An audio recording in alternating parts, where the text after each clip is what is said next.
नमस्कार मंडळी. आजची प्रसन्न सकाळ. आज सकाळी-सकाळी थोडंसं आभाळ आलेलं होतं, त्यामुळे सूर्यनारायणाचं दर्शन झालं नाही. इकडे अजूनही सकाळी-सकाळी गारवा जाणवतो. जेव्हा बाहेर ट्रेलमध्ये फिरायला पडतो, तेव्हा लाईट जॅकेट घालावं लागतं. आता भारतात कडक उन्हाळा सुरू आहे आणि पुढच्या महिन्यात जून-जुलैमध्ये भारतासारखा कडक उन्हाळा इकडे सुरू होईल. गुलाबासाठी तुम्ही काय वापरता म्हणून तुम्ही विचारलं होतं, तर रोज अँड फ्लॉवर केअर हे जे आहे ते मी Costcoमधनं आणलेलं आहे. यामध्ये पांढरे असे क्रिस्टल्स आहेत. यामध्ये लिक्विड नाही आहे. तर ते संपूर्ण सीझनमध्ये फक्त 2 वेळा गुलाबांच्या रोपांना मी ते टाकलेलं आहे. प्रत्येक वर्षी गुलाबांना नवीन माती आणून टाकते. भरपूर सारी गुलाबाची फुलं संपूर्ण सीझनमध्ये इथे येतात आणि हा जो गुलाबाचा प्रकार आहे, हा नॉकआउट नावाचा हा प्रकार आहे आणि हे जी गुलाबाची रोपं आहेत, ती बिल्डरनीच लावून दिलेली होती.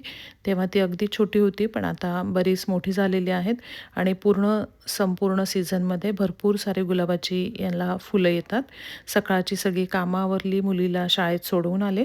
इकडच्या रुटीनमध्ये आम्हाला सगळ्यांना माहिती असतं, की आपल्यालाच आपली सगळी कामं करावी लागणार आहेत. त्यामुळे दिवसभरातली सगळी कामं आम्ही आधीच प्लॅन करतो.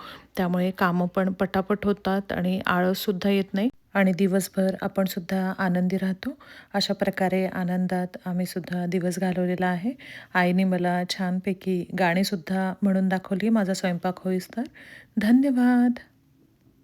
विठ्ठला समचरण तुझे धरिते, रूप सावळे दिव्य आगळे, अंतर्यामी झुरते. विठ्ठला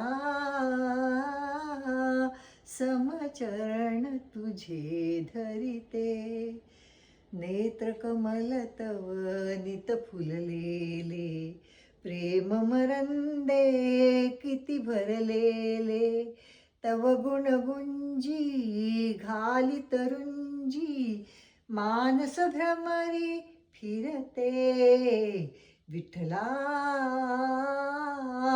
समचरण तुझे धरिते, अरुण चंद्र हे जिथे उगवती, प्रसन्न तव त्या धरावरती, होऊन राधा माझी प्रीती, अमृत मंथन करीते. विठ्ठला